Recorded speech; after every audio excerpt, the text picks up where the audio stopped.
আল্লাহ পাক বলেন, এর মানুষ, আমি আল্লাহর বিচারের কাঠগড়ায় হাসরের ময়দানে তোমার দাঁড়ানো লাগবে, সবার দাঁড়ানো লাগবে। সব ব্যাপারে আমি আল্লাহর দরবারে বান্দা তোমার হিসাব দেওয়া লাগবে। যতই বাড়াবাড়ি যাই করো না কেন, দুনিয়াতে আমি আল্লাহ ছেড়ে দিলাম, তুই উঠতে থাকো উঠতে থাকো।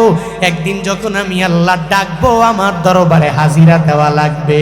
ঘুড়ির মালিকটা দেখেন, ওই ঘুড়িটাকে আসমানে উড়াইয়া সকালবেলা নিজের চোখের শান্তির জন্য ঘুড়িটাকে উড়াইয়া দিল। আর ঘুড়িকে বলল, ও ঘুড়ি উড়ো। ঘুড়ি আসমানের মাঝে কি সুন্দর করে উড়ে উড়ে বেড়ায় সারাদিন লাগাইয়া। ওই ঘুড়ির মালিকটা ঘুড়ির তামাশা দেখে, ঘুড়ি ডানে যায় বামে যায়, পেছনে যায় সামনে যায়। এগুলা দেখে দেখে তার মনের যত শখ আছে শখগুলো সুন্দর করে পূর্ণ করে নেয়। ওই ঘুড়ির দিকে সব শখ মেটানোর পরে বিকালবেলা বলে, ও ঘুড়ি আর আসমানে থাকার দরকার নাই।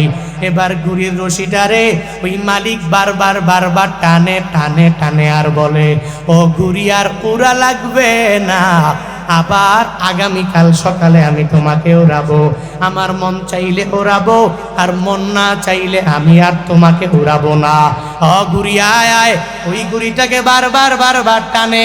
ওই কিছু দূর আসার পরে ঘুড়িটা দেখবেন ডানে যায় বামে যায়, মানে বাতাস বেশি হলে ও উড়ে যেতে চায়। মালিকের বলে, ও মালিক, তোমারে উড়াইয়া আসমানে নিয়ে যেতে পারি। ওই মালিকটারে উঠানোর জন্য বারবার বারবার ঘুড়ি আসমানের দিকে মালিকের টানে, কিন্তু যতই টানে ওই মালিককে ঘুড়ি কশিনকালে উঠায়া নিতে পারবে না পারবে না পারবে না। কারণ সব পরিমাণ পাওয়ার ক্ষমতা মালিক তার হাতের মধ্যে রাখিয়া দিলেন। তখন মালিক বলে, ও ঘুড়ি আসো, যতই তুই দৌড়াও সারাদিন আমি উড়াইলাম, আর আমি উড়াবো না, আমার কাছে তোর আশা লাগবে। যখন ঘুড়িটারে টান দেয় ঘুড়ি এমনি অটোমেটিক চলে আসে। আল্লাহ বলেন, হে গোলামেরা, এত মায়া করে তোরে বানাইছি আমি আল্লাহ, তোরে আসমান দিয়েছি জমি দিয়েছি, সব আমি আল্লাহ নিজেই তোর জন্য বানালাম। তবে আমি আল্লাহ ভোগ করি না, তুই একা ভোগ করবি, তোর মা বাবা ভোগ করবে, তোর পরিবার পরিজনেরা ভোগ করবে, তোর এলাকার লোকেরা ভোগ করবে, তোর প্রতিবেশীরা ভোগ করবে। সব আমি আল্লাহ বানালাম, তোর জন্য বানালাম। তবে একটা বিচারের গড়া রাখছি, দিন শেষে আমি মাওলার দরবারে হিসাব দেওয়া লাগবে। হাসরের ময়দানে ওই মিজানের দাড়ি পাল্লায় বান্দা তোর দাঁড়ানো লাগবে। আমি আল্লাহ দিন বিচার করব। আল্লাহ পাক সূরা বাকারার এই আয়াতের মধ্যে জানায়া দেয়, তোদের অন্তরের মধ্যে যা তোরা গোপন রাখো না কেন বান্দা, এই ব্যাপারেও আমার মাওলার দরবারে হিসাব দেওয়া লাগবে। আর যা প্রকাশ্য করো, এই ব্যাপারেও আল্লাহর দরবারে হিসাব দেওয়া লাগবে। সাহাবায়ে কেরাম এই আয়াত নাজিল হওয়ার পরে বড় পেরেশান হয়ে গেলেন। পয়গম্বরকে বললেন, ও পয়গম্বর, আমাদের অন্তরে যা আছে আমরা জানি, দুনিয়ার কেউ জানে না। এই অন্তরের পরচনার ব্যাপারে যদি আমার মাওলার দরবারে হিসাব দেওয়া লাগে, তাহলে কেমন জানি হয়ে গেল। মানে শয়তান তো অন্তরে আইসা বারবার বারবার পরচনা দেয়, তুই নামাজে যাইতে পারবি না, তুই রোজা রাখতে পারবি না, তুই নেক আমল করতে পারবি না, অন্যায় করো, ওই মহিলার সাথে জেনায় লিপ্ত হয়ে যাও, সুদি লেনদেন করো, ঘুষ খাও, মানুষের হকগুলো মাইরা নিয়ে যাও, মানুষের উপর জুলুম করো, নির্যাতন করো। শয়তান তো অটোমেটিক অন্তরের মধ্যে রচনা দেয়। সাহাবায়ে কেরাম এই আয়াত নাজিল হওয়ার পরে পেরেশানি হয়ে গেলেন। নবীকে বলতে লাগলেন, নবী গো, প্রকাশ্যে আমরা নামাজ পড়ি, রোজা রাখি, আমরা প্রকাশ্যে নেক আমল করি, এই নেক আমলের ব্যাপারে আল্লাহ যদি হিসাব নেয়, হিসাব দিয়ে আমার মাওলার জান্নাতে যাওয়া সম্ভব হয়ে যাবে। কিন্তু অন্তরে যেই গুনাহের কথা আছে ওগুলা তো আমরা প্রকাশ্যে করি না, ওগুলা অন্তরের মধ্যেই রইল। অন্তরের হিসাব যদি আমার মাওলা নেয়, আমার আল্লাহর দরবারে হিসাব দিয়ে জান্নাতে যাওয়া পসিবল হবে না। আল্লাহ পাক বলেন, ও জিবরাইল চলো নবীর দরবারে। সাহাবায়ে কেরাম বড় পেরেশানি হয়ে গেলেন, কারণ এদের অন্তরের মধ্যে যেই ব্যাপারগুলো ঘুরপাক খায় ওই ব্যাপারে আমার মাওলা যদি হিসাব নেয় তাহলে কেমন জানি হয়ে গেল। অন্তরে এত পরিমাণ গুনাহ, একটু রাতে ঘুমের বেলা কত পরিমাণ গুনাহের কথা মনে হয়। রাতে ঘুমায় আসি, হঠাৎ করে শয়তান এসে প্ররোচনা দেয়, ঘুমানোর দরকার নাই, একটু মোবাইলে নিয়ে মোবাইলটা হাতে নিয়ে একটা গান দেখ। তখন শয়তান প্ররোচনা দেয়, একটু মোবাইলটা হাতে নিয়ে একটা খারাপ সিনেমা ছবি দেখার জন্য মোবাইলটা ওপেন করে নাও। মাঝে মাঝে দেখবেন শয়তানের প্ররোচনাকে প্রায়োরিটি দেয় না। ওই বান্দা বলে না ঘুমানো লাগবে, মোবাইলটাকে সুইচ অফ করে ওই ব্যক্তিটা ঘুমাইয়া গেল। অন্তরের হিসাব যদি আমার আল্লাহ হাসরের ময়দানে বান্দার কাছে নেয় তাহলে কি হবে? ওই ব্যাপারেও আমার মাওলার দরবারে হিসাব দেওয়া লাগবে। আল্লাহ পাক আরেকটা আয়াতাংশ নাজিল করলেন নবীর উপরে। ওই আয়াত নাজিল করে জানায়া দিলেন, ওই আয়াতের হুকুমটাকে আমার আল্লাহ রহিত করে দিলেন। আল্লাহ পাক বলেন, লা ইউকাল্লিফুল্লাহু নাফসান ইল্লা উসআহা। এই বান্দার মনের ব্যাপারে ততক্ষণ পর্যন্ত এই বান্দার হিসাব নেওয়া হবে না। মানে শয়তান প্ররোচনা দিল, অন্তরের মধ্যে একটা গুনাহের কথা অটোমেটিক চলে আসলো। যতক্ষণ পর্যন্ত প্রকাশ্যে বান্দা এই গুনাহটা না করবে, জবান দিয়া বের না করবে, ততক্ষণ পর্যন্ত গুনাহ করেছে বলে পরিগণিত হবে না। আমার মাওলার দরবারে এই অন্তরের ব্যাপারে হিসাব বান্দা দেওয়া লাগবে না। আমরা প্রকাশ্যে অনেক গুনাহ করি, আবার নামাজও পড়ি, রোজা রাখি, নেক আমল করি, দান সদকা করি, মাগার অন্তরে অন্তরে মাঝে মাঝে দেখবেন মনে শয়তান এসে ধোঁকা দেয়, যাস না একটু গুনাহ করস না, জেনা করস না, সুদি লেনদেন কর, ঘুষ খা, মানুষের উপর জুলুম কর। এক কথায় কবিরা গুনার ব্যাপারে শয়তান আমাদের অন্তরে এসে এসে মাঝে মাঝে ধোঁকা দেয়, কি দেয় না? দেয়। যখন শয়তান এসে অন্তরে ধোঁকা দেয় তখন শয়তানের কথাগুলো এই যে অন্তরে চলছে প্ররোচনা, এই ব্যাপারে রবের দরবারে হিসাব দেওয়া লাগবে। এই ভয়ে সাহাবায়ে কেরাম পেরেশানি হয়ে গেলেন। আল্লাহ পাক বলে, লা ইউকাল্লিফুল্লাহু নাফসান ইল্লা উসআহা। যতক্ষণ পর্যন্ত জবান দিয়া বের না করবা, ততক্ষণ পর্যন্ত কার্যে পরিণত না করবা, ততক্ষণ পর্যন্ত ওই ব্যাপারগুলোর হিসাব আমার আল্লাহর দরবারে দেওয়া লাগবে না। আল্লাহর এমন পরিমাণ ক্ষমতা, আল্লাহ তোমাকে চাইলে মাফ করতে পারে, চাইলে আবার আযাবে গ্রেফতার করতে পারে। দিন শেষে তুমি রবের দরবারে একজন তাইব হয়ে যাও, রবের দরবারে একজন মুস্তাগফির বান্দা হয়ে যাও। আল্লাহর দরবারে তাওবা করো, ইস্তিগফার করো, আল্লাহকে বলো, আল্লাহ আমি জানি তোমার এত পরিমাণ পাওয়ার, এত পরিমাণ ক্ষমতা, তুমি চাইলেই ক্ষমা করতে পারো, আবার চাইলেই আযাবে গ্রেফতার করতে পারো। এই পাওয়ার আল্লাহর আছে না নাই? হ্যাঁ, নাই। আল্লাহর এত পরিমাণ পাওয়ার, কিন্তু আল্লাহর কাছ থেকে আমাদের চায়া নেওয়া লাগবে। আল্লাহ পাক কয়, আসমান জমিন সব কিছু বানাইছি আমি, তোরে বানাইছি আমি, সব কিছু তোরে বানাইলাম আমি। হ্যাঁ, তোর অন্তরের ব্যাপারে, তোর প্রকাশ্যের গুনাহের ব্যাপারে, সব ব্যাপারে হিসাব দেওয়া লাগবে। আমি আল্লাহর দরবারে হিসাবের কাঠগড়ায় দাঁড়ানো লাগবে। তবে শুনো, ফায়াগফিরু লিমান ইয়াশা ওয়া ইউআযযিবু মান ইয়াশা। কারো কাছ থেকে অনুমতি নেওয়া লাগবে না, পারমিশন নেওয়া লাগবে না, যার ইচ্ছা তারই মাফ করে দিবে। আবার যাকে ইচ্ছা করবে না আযাবে গ্রেফতার করবে, তো যাকে ইচ্ছা তাকে আযাবে গ্রেফতার করতে পারবে। এই পাওয়ার কি আল্লাহর নাই? নাই। ফায়াগফিরু লিমান ইয়াশা ওয়া ইউআযযিবু মান ইয়াশা। আল্লাহ পাক বলেন, যাকে ইচ্ছা তাকে আমি আল্লাহ ক্ষমা করে দিব, আবার যারে ইচ্ছা আমি আল্লাহ ক্ষমা করব না, আযাবের মধ্যে গ্রেফতার করব। ওই পরিমাণ পাওয়ার আমি আল্লাহর হাতের মধ্যে আছে, ওই পরিমাণ ক্ষমতা আমি আল্লাহ নিয়া চলি। বিদায় তো আমি আল্লাহ জানালাম, তোর গুনাহ অনেক বড়, আমি আল্লাহ চাইলে মাফ করে তোরে জান্নাতের মধ্যে ঢুকাইয়া দিতে পারি। আবার তোর গুনাহ অনেক পরিমাণ বড়, আমি আল্লাহ চাইলে তোরে মাফ না করে জাহান্নামে ঢুকাইতে পারি। সব পরিমাণ পাওয়ার ক্ষমতা আমার আল্লাহর হাতের মধ্যে আছে। কেন আমার আল্লাহর পাওয়ার হবে না?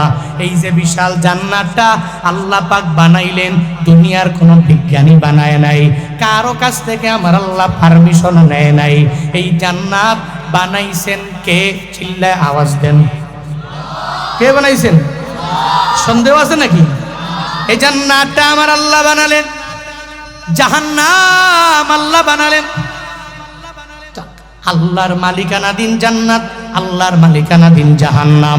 আল্লাহ কাকে ঢুকাবে, কাকে বের করবে, কাকে জান্নাতে দিবে, কাকে জাহান্নামে দিবে, এই ব্যাপারে আমার মাওলা কারো কাছে হিসাব দেওয়া লাগবে না, আমার আল্লাহ কারো কাছে বলাও লাগবে না।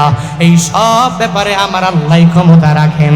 কাকে জান্নাতে ঢুকাবো আর কাকে আমি জাহান্নামের মধ্যে ঢুকানিয়াতে একটা জমিন কিনলাম, নিজের নামে রেজিস্ট্রি হয়ে গেল, দলিল হয়ে গেল, নামজারি হয়ে গেল। এবার এই জমিনের মাঝে আমি কি করব না করব আর একজনের জিজ্ঞানোর টাইম নাই। আমার জায়গার মধ্যে আমি বাড়ি করব নাকি গাড়ির গ্যারেজ বানাবো, নাকি হসপিটাল করব, নাকি দোকান করব, কাউকে জিজ্ঞাসা করা লাগবে না। এই সব পাওয়ার আমার আছে, কারণ জমিনটা তো হলো আমার। আমি এই জমিনের মধ্যে আমার মনটা যা চায় তা করতে পারি, কাউকে জিজ্ঞাসাও করা লাগবে না। দুনিয়াতে মানুষগুলো নিজের জমিনটাকে ক্রয় করে যা মন চায় তাই ওই জমিনের মধ্যে বান্দা করতে পারে। আল্লাহ পাক বলেন, হে গোলামেরা, এই জান্নাত আমি আল্লাহ বানাইছি, জাহান্নামটাও তো আমি আল্লাহ বানাইছি। কাকে জান্নাতে ঢুকায়া দিব আর কাকে ঢুকাবো না, সব ব্যাপারে আমি আল্লাহ ধারণা রাখি। তোমাদের কারো কাছ থেকে ওই জান্নাতে কাকে দিব, জাহান্নামে কাউকে ঢুকায়া দিব, এই ব্যাপারে আমি আল্লাহ কাউকে জিজ্ঞাসা করা লাগবে না। কিন্তু কপালটা কত পরিমাণ পুড়ে গেল। একজনে আর একজনের আমি বললাম তুই জান্নাতি তুই জাহান্নামী, এটা আমি আর আপনি মিলে সবাই মিলে একজন জান্নাতি আর একজন জাহান্নামী। কোনো আলেম কাউকে বলতে পারবে না, কোনো এমপি কাউকে বলতে পারবে না, কোনো লিডার কাউকে বলতে পারবে না, কোনো পীরও কাউকে বলতে পারবে না যে তোরে জান্নাত দিয়া দিলাম, জান্নাত আমার বাপের বানানো, তোকে ঢুকাইয়া দিলাম। জাহান্নাম আমি বানাইছি, আমি তোকে জাহান্নামে ঢুকাইয়া দিব। এটা পৃথিবীর কোনো ব্যক্তি বলতেও পারবে না, ক্ষমতাও রাখে না, কারণ জান্নাতটা আমার না আল্লাহর। কার? আল্লাহ পাকের জান্নাত। আল্লাহ যদি কয় তার জান্নাতে ঢুকাবো, ঢুকাইয়া দিবে, কারোর কাছ থেকে অনুমতি লাগবে না। আবার যদি কাউকে বলে তোরে জাহান্নামে ঢুকাইয়া দিব, কারো কাছ থেকে অনুমতি লাগবে না, কারণ আল্লাহ পাক বলেন ফায়াগফিরু লিমান ইয়াশা ওয়া ইউআযযিবু মান ইয়াশা। আমি আল্লাহ চাইলে ক্ষমা করতে পারি, আবার যদি না চাই তাহলে ক্ষমা করব না। কিন্তু এত পরিমাণ গুনাহ করে কেন তুমি পিছনে বান্দা চলে যাও? আল্লাহ পাক তো জানিয়ে দিলেন চাইলে ক্ষমা করতে পারে, চাইলে আমার আল্লাহ মাফ করে দিতে পারে। আল্লাহ যদি মাফ করে আমারে আপনারে জান্নাতের মধ্যে ঢুকাইয়া দেয়, আল্লাহর বিন্দু মাত্র পরিমাণ কোনো লোকসান হবে না, আল্লাহর বিন্দু মাত্র পরিমাণ কোনো ক্ষতিও হবে না।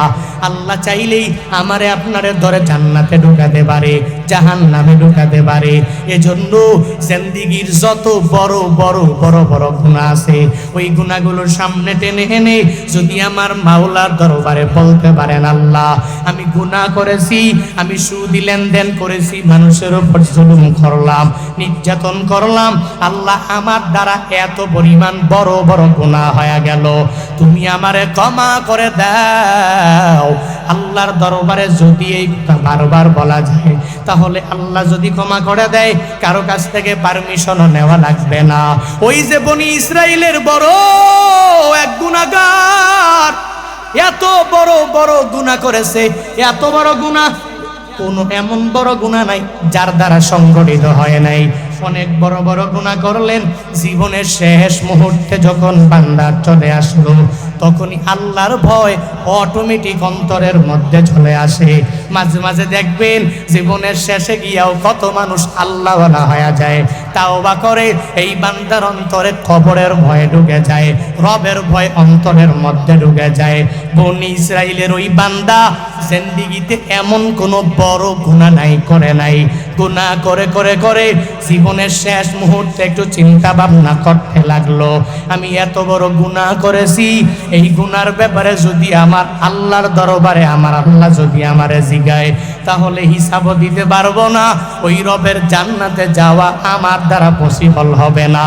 এই বান্দা অনেক বড় গুনাহ করনেওয়ালা, এবার গুনাহ করে জীবনের শেষ মুহূর্ত যখন চলে আসলো, তার ছেলে মেয়ে যত সন্তানেরা আছে সন্তানদেরকে বলতে লাগলো, ওসিয়ত করে এদেরকে জানায়া দিল, হে সন্তানেরা, আমি মনে হয় বেশি দিন দুনিয়ার মধ্যে বাঁচব না, তবে আমার মরণের পর আমাকে কোনো কবরের মধ্যে দাফন করবা না, কোনো মাটিতে আমারে পুঁতবা না, আমার পুরা লাশটাকে একটা আগুনের মধ্যে ফালাইয়া ওই আগুনের মধ্যে পুরে পুরে পুরে পুরে সারখার করে দিবা।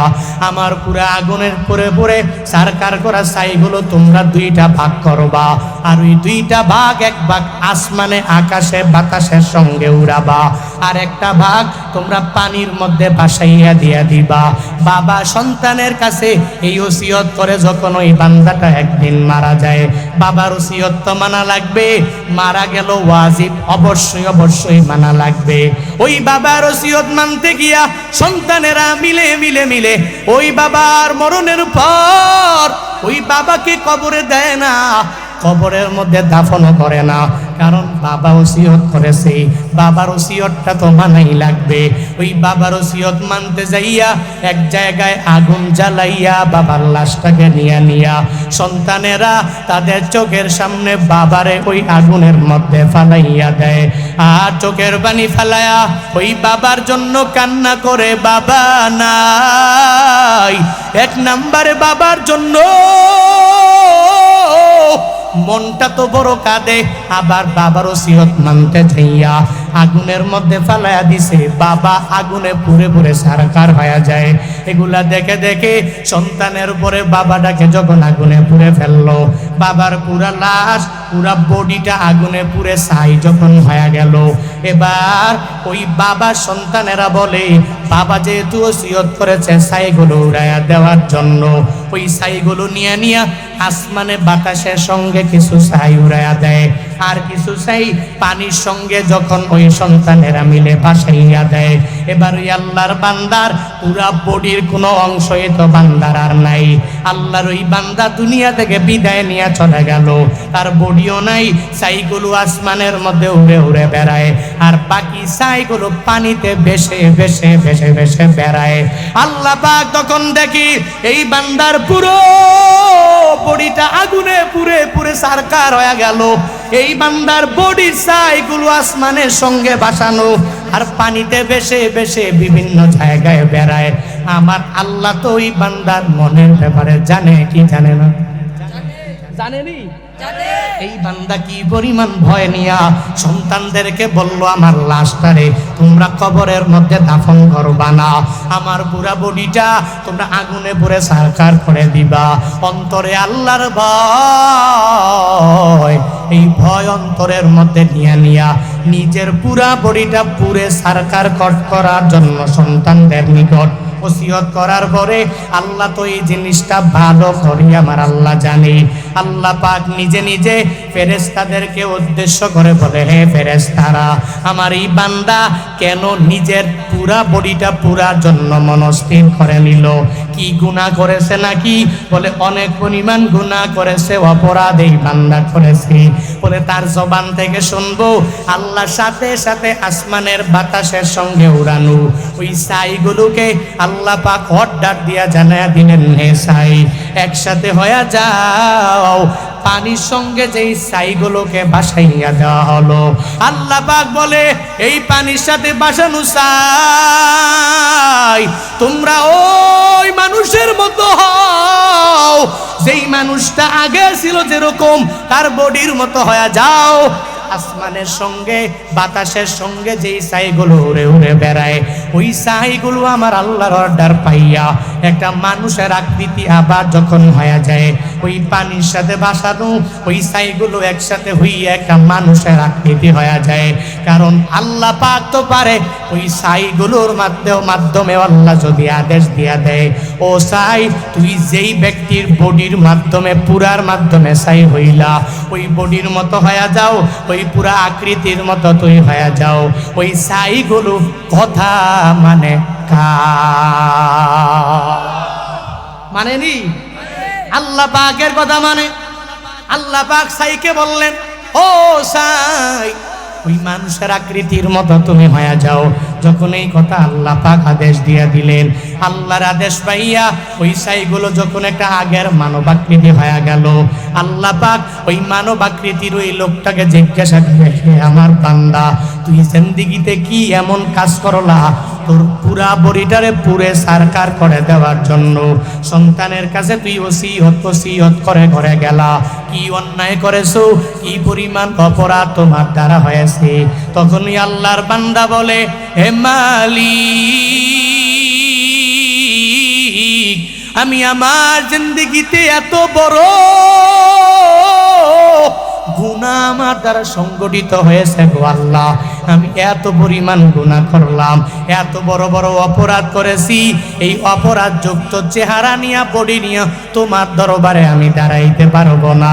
এই চিন্তা নিয়ে আমি আমার সন্তানদেরকে বলেছি, হে সন্তানেরা, আমার লাশ কোনো কবরে দিবা না, আমার পুরা লাশটাকে আগুনে পুড়ে পুড়ে সারকার করে দিবা। বলে গুনাহের ভয়ে নাকি? বলে হা হা, অনেক পরিমাণ গুনাহের ভয়ে। ওই চিন্তা করে করে আল্লাহ আপনার আযাবের ভয়ে নিজের বডিটাকে পুড়ে ফেললাম। আল্লাহ পাক বলেন, হে আমার ফেরেশতারা, তার গুনাহ কি বড়? বলে হ্যাঁ হ্যাঁ, তার গুনাহ অনেক পরিমাণ বড়। বলে আমি আল্লাহর ক্ষমার চাইতে কি তার গুনাহ বড়?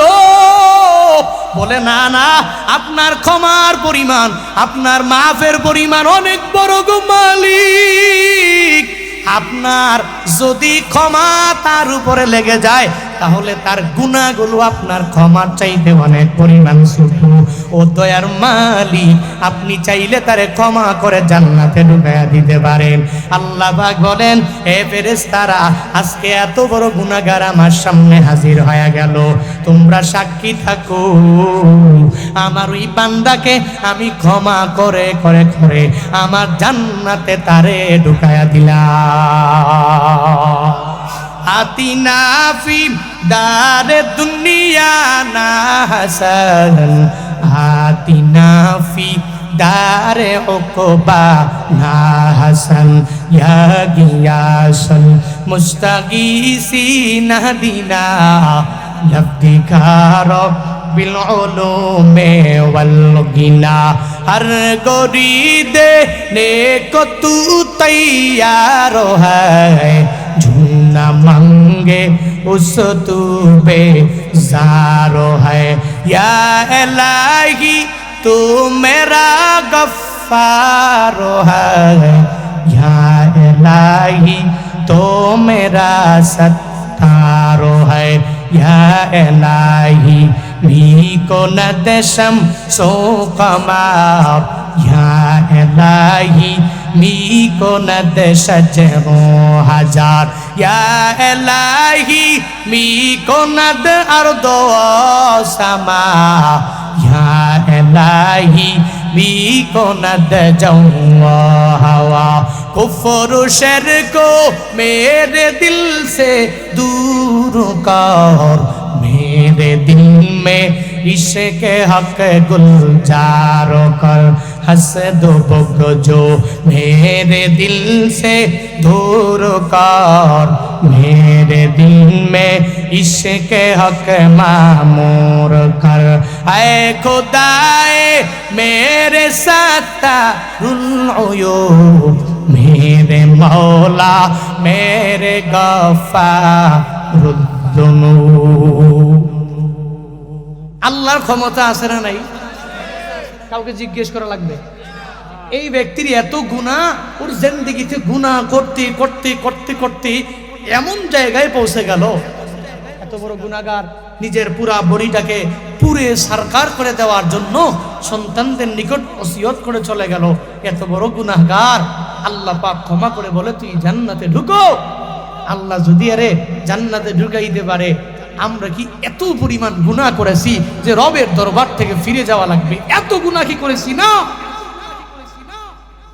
এত বড় গুনাহ করি নাই। আমার যে গুনাহ আল্লাহ জানে না? জানেনি? জানেনি আল্লাহ? হ্যাঁ, আল্লাহ জানে আমার গুনাহের খবর। আল্লাহ পাক ধারণা রাখে, জানে কি করি না করি, প্রকাশ্য অপ্রকাশ্য সব গুনাহের ব্যাপারে আল্লাহ পাক জানে, আল্লাহ পাকের ইলমে আছে, সব কোনো টেনশন নাই, কোনো চিন্তা নাই। আমরা গুনাহ করতে পারি শয়তানের ধোঁকায়, আল্লাহ চাইলে আমাকে ক্ষমা করে দিতে পারে। আমাদের গুনাহ কত বড়, কত বড়, অনেক বড়। আল্লাহ ক্ষমা করতে আরো বেশি পছন্দ করে। বান্দা তো করবে গুনাহ, আল্লাহ তো ক্ষমা করবে। বান্দার গুনাহের পরিমাণ দিন দিন দিন দিন দিন দিন বাড়বে। আল্লাহ পাক বারবার বান্দাকে ডাকবে, আয় আয়, তুই ধ্বংস হয়ে যাবি। আমি আল্লাহ চাই না, জান্নাতটা বানাইছি তোর জন্য বানাইছি, তোকে আমি আল্লাহ ঢুকাবো জান্নাতে, তুই কেন জাহান্নামের পথে দৌড়াও? জীবনের শেষ মুহূর্ত পর্যন্ত আল্লাহ পাক বান্দাকে তাওবার দরজাটা খোলা রাইখা বারবার ডাকে, আয়ুস না, লা তাকনাতু মির রাহমাতিল্লাহ ইন্নাল্লাহা ইয়াগফিরুয যুনুবা জামিআ ইন্নাহু হুয়াল গফুরুর রহিম। তুই আয়, আমি আল্লাহর রহমত থেকে ফিরে যাইস না, আসো, যদি আমি রবের কাছে ক্ষমা চাইতে পারো তো ইন্নাল্লাহা ইয়াগফিরুয যুনুবা জামিআ, তোর পুরা জিন্দেগীর সমস্ত গুনাহগুলোকে আমার আল্লাহ ক্ষমা করে দিতে পারে।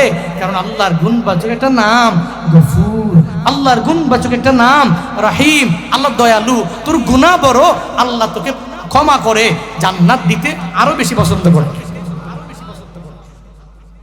এজন্য গুনাহের দিকে তাকায়া রবের পথ থেকে দূরে সরে গেলে হবে না। যুবক ভাই, জিন্দেগিতে নামাজ পড়েন নাই, ইতিপূর্বে রোজা রাখেন নাই, নেক আমল করেন নাই, অন্যায় করেছেন, অপরাধ করেছেন, মা বাবাকে কষ্ট দিয়েছেন, এখন থেকে ওয়াদা করেন যে আজ থেকে আমি করব, আমি নামাজ পড়ব, আমি রোজা রাখব, আমি আমল করব, অন্তত পক্ষে আমার দ্বারা আরেকটা ব্যক্তির মনে কষ্ট যায় আমি এটা করব না, এটা বান্দার হক, আমি নষ্ট করব না।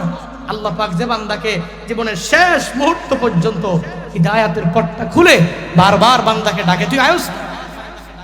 আসহাবুল ফিলের কাহিনী সবাই জানে, কুস্তি বাহিনীর কথা। বাদশাহ আবরাহা তার হাতি নিয়ে চলে গেলেন মাহমুদ বড় হাতি, 9 মাইল দূরে।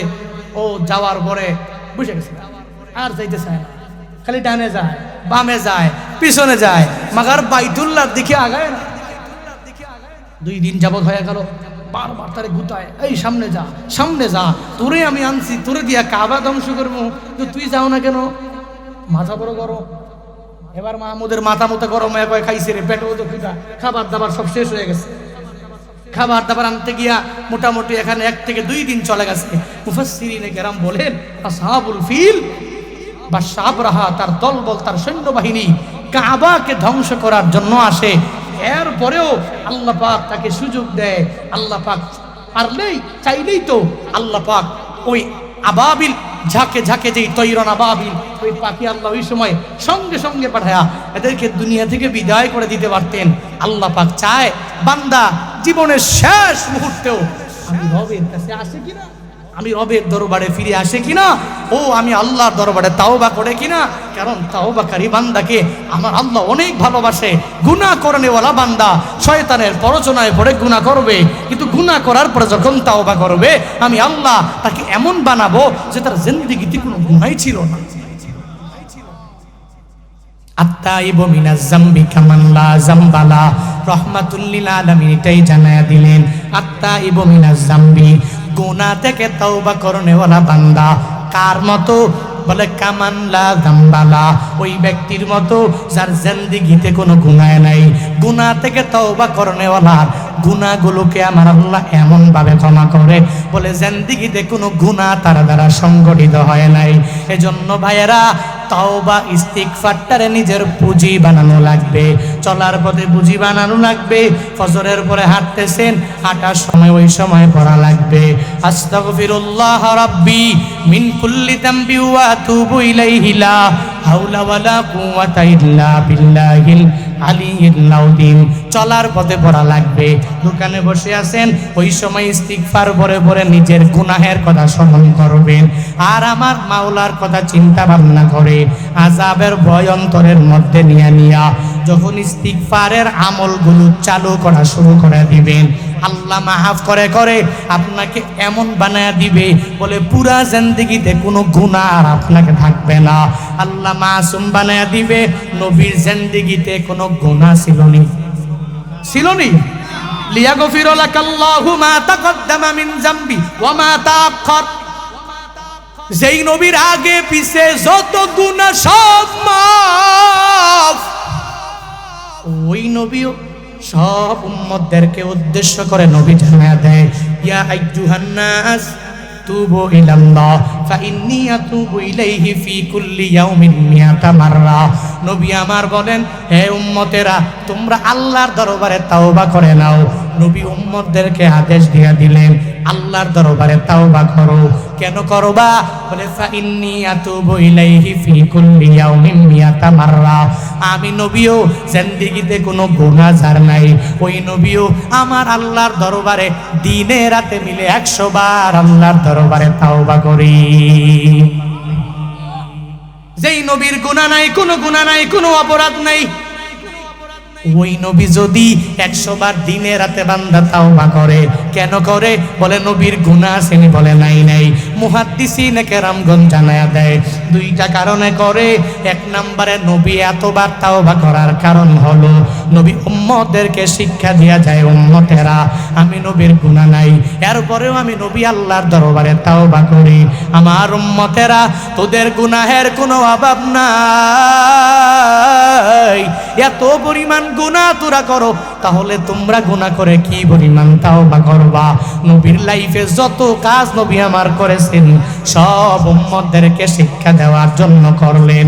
তাওবা নবী 100 বার করলেন, 1 নম্বরে উম্মতদেরকে শিক্ষা দেওয়ার জন্য। আর 2 নাম্বার মুহাদ্দিসিনে কেরামগণ জানায়া দেয়, আমার নবীর পুরা জিন্দেগিতে যেহেতু কোনো গুনাহ নাই, আল্লাহ পাক মাসুম বানালেন, আল্লাহ পাক নবীকে নিষ্পাপ বানালেন। এই মাসুম বানানোর ক্ষেত্রে এর জন্য আল্লাহ পাক আল্লাহর দরবারে শুকর আদায় করলেন, ও আল্লাহ তুমি আমার জিন্দেগিতে কোনো গুনাহ দাও নাই, আমারে মাসুম বানাইছো, আমারে নিষ্পাপ কইরা তুমি দুনিয়াতে পাঠাইলা, আবার দুনিয়াতে আমার মৃত্যু পর্যন্ত আমারে মাসুম বানায়া রাখলা। আল্লাহ তুমি যে আমারে মাসুম বানাইলা, এজন্য আমি 100 বার তাওবা তোমার দরবারে করি।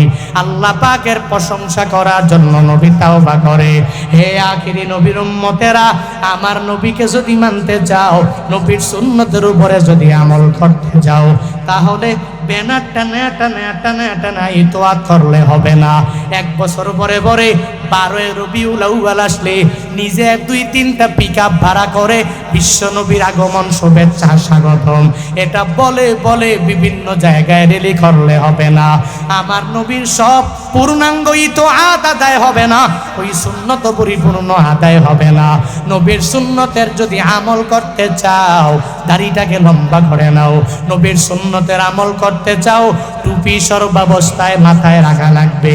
নবীর সুন্নতের আমল যদি করতে চাও, তাহলে নিষ্পেশা করা আরম্ভ করে দাও। নবীর সুন্নতের আমল করতে চাও, তাহলে মিসাওয়াক নিজে কন্টিনিউ আমল বানায় নাও।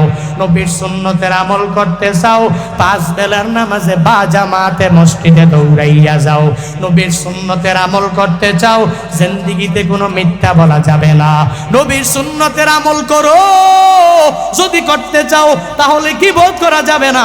নবীর সুন্নতের আমল যদি করতে চাও, তাহলে কশিনকালেও অন্যের উপরে জুলুম করা যাবে না, নির্যাতন করা যাবে না, অন্যের অধিকার রাইট নিয়ে টানাটানি করা যাবে না। যদি নবীর সুন্নতের আমল করতে চাও, তাহলে গীবত শিকায়াত করা যাবে না। আমার নবী জিন্দেগিতে কোনো বান্দার পরনিন্দা গীবত করছে নাকি? হ্যাঁ, একটা হাদিস যদি দেখান যে নবী পুরা জিন্দেগিতে একজন কাফেররে গালি দিছে, হ্যাঁ দিছে, গালমন্দ করছে, কাফেররে দেয় নাই, ইহুদিকে দেয় নাই, খ্রিস্টানকে দেয় নাই, পৃথিবীর কোন ব্যক্তি বলতে পারবে না নবী তার জিন্দেগিতে একজনকে রাগান্বিত হয়ে মা বাবার নাম তুলে গালি দিছে। পৃথিবীর কোন ব্যক্তি এটা বলতে পারবে না। এজন্য যেহেতু বলতে পারবে না, নবীর পুরো লাইফে যেহেতু কোনো গালমন্দ নাই, নবীর আশেকেরা গালি গালাজ কম হয় না বেশি? ও বাপরে বাপ, একটু কথায় কাটাকাটি হইলে মার নাম তুইলা, বাবার নাম তুইলা গালি গালাজ করে কি করে না? করে না? আল্লাহ পাক হেদায়েত দান করুন। নবীর আদর্শে গালি নাই। নবীর আশেকেরা নবীর আদর্শে আদর্শবান হতে হলে গালি দেওয়া যাবে না, মিথ্যা বলা যাবে না, গীবত করা যাবে না, 5 ওয়াক্ত নামাজ পড়া লাগবে। এক রবের নিকট তওবা করে ফিরে আসা লাগবে, ইস্তিগফার করা লাগবে, পেছনের গুনাহের জন্য আল্লাহর দরবারে ক্ষমা প্রার্থনা করা লাগবে। আল্লাহ পাক আমাদের সবাইকে যেই রব ক্ষমা করতে পারেন, যেই রব আযাব দিতে পারেন, ওই রবের কাছ থেকে ক্ষমা গ্রহণ করে জান্নাতে যাওয়ার তৌফিক দান করো। আমিন পড়বেন না? আরো জোরে পড়েন আমিন। কি বললাম? আল্লাহ চাইলে ক্ষমা করতে পারে, খালি আমাদের এখন যাওয়ার পালা। আমরা যাবো শুধু আল্লাহর কাছে। আল্লাহ গুনাহ করছি, ওই যে আমিনাল লাইলি ফাতাহাজ্জাত বিহি নাফিলাতান লাক আসা আইয়াবআসাকা রাব্বুকা মাকামান মাহমুদা। ওই রাতের বেলা তাহাজ্জুদের মুসল্লা বিছায়া একটু দাঁড়ান না, রবের দরবারে কান্দেন না, আল্লাহ জিন্দেগিতে এত পরিমাণ গুনাহ করেছি, তুমি চাইলেই আমার গুনাহগুলোকে ক্ষমা করে দিতে পারো। আশা করা যায় আল্লাহ আপনাকে এমন এক প্রশংসিত স্থানে পৌঁছাবে, দুনিয়ার মানুষ আপনাকে সম্মান করবে। দুনিয়াতে যারাই তাহাজ্জুদের নামাজ পড়েছে তারা আল্লাহর খাঁটি বান্দা হতে পেরেছে। ওই তাহাজ্জুদের মুসল্লাটা বিছায়া একটু রবের দরবারে কান্নাকাটি করবেন, গুনাহের ব্যাপারে বলবেন, আল্লাহকে বলবেন, আল্লাহ তুমি চাইলেই, তোমার এত পাওয়ার আছে, ক্ষমা করতে পারো, আবার তুমি চাইলেই ক্ষমা না করে আযাবে গ্রেফতার করতে পারো। সব পরিমাণ পাওয়ার ক্ষমতা তোমার কাছে, আমি তোমার কাছে ভিক্ষা চাই, তুমি আমারে ক্ষমা করে দাও, আমার জান্নাতটা দাও। আল্লাহর কাছে চাওয়ার মতো চাইতে পারলে আল্লাহ সবাইকে দিতে পারে। আল্লাহ তো দেওয়ার জন্য প্রস্তুত, তার খাজানার মধ্যে কোনো কমতি নাই। আমারে আপনারে সবাইরে যদি আল্লাহ জান্নাতে ঢুকাইয়া দেয়, জান্নাতে জায়গা একটু কম হবে, কম হবে নাকি? হ্যাঁ, আল্লাহ তো চায়, জান্নাত তোর জন্য বানাইছি, বরাদ্দ করছি, আয় আদাতুল ইবাদিয়াস সলিহিন। আল্লাহ পাক হাদিসে কুদসিতে বলেন, আমি এই জান্নাত রেডি করছি সলিহিন বান্দাদের জন্য। পড়েন না সুবহানাল্লাহ। কার জন্য? সলিহিন। সলে কারা? মিথ্যা কথা বলে যারা, হ্যাঁ, গালিগালাজ করে যারা। সলিহিন তারা যারা নামাজ পড়ে, যারা রোজা রাখে, যারা আমল করে, যাকাত দেয়, হজ ফরজ হলে দেরি না করে বাইতুল্লাহর পানে দৌড়ায়, ইমানটাকে মজবুত করে যারা চলে, এরা সলিহিন। আর এই সলিহিনদের জন্য আল্লাহ পাক জান্নাত বানাইছেন। মুসলমানেরা জান্নাত পাওয়ার লক্ষ্যে 5 বেলার নামাজ আজকে থেকে পড়ব, সর্বোচ্চ চেষ্টা করব, আল্লাহর কাছে তৌফিক কামনা করব। কারা কারা পারবেন একটু গুনাহগারের সাথে হাত উঠে মাওলাকে দেখায় দেন? পারবেন? ইনশাআল্লাহ পড়েন ইনশাআল্লাহ। আরো জোরে বলেন ইনশাআল্লাহ। আল্লাহ তুমি দেখছো এই মানুষগুলো হাত বাড়াইছে, আল্লাহ সবাইকে তুমি জান্নাতি বানায় দিও, আমিন। আসসালামু আলাইকুম রাহমাতুল্লাহি ওয়া বারাকাতুহু।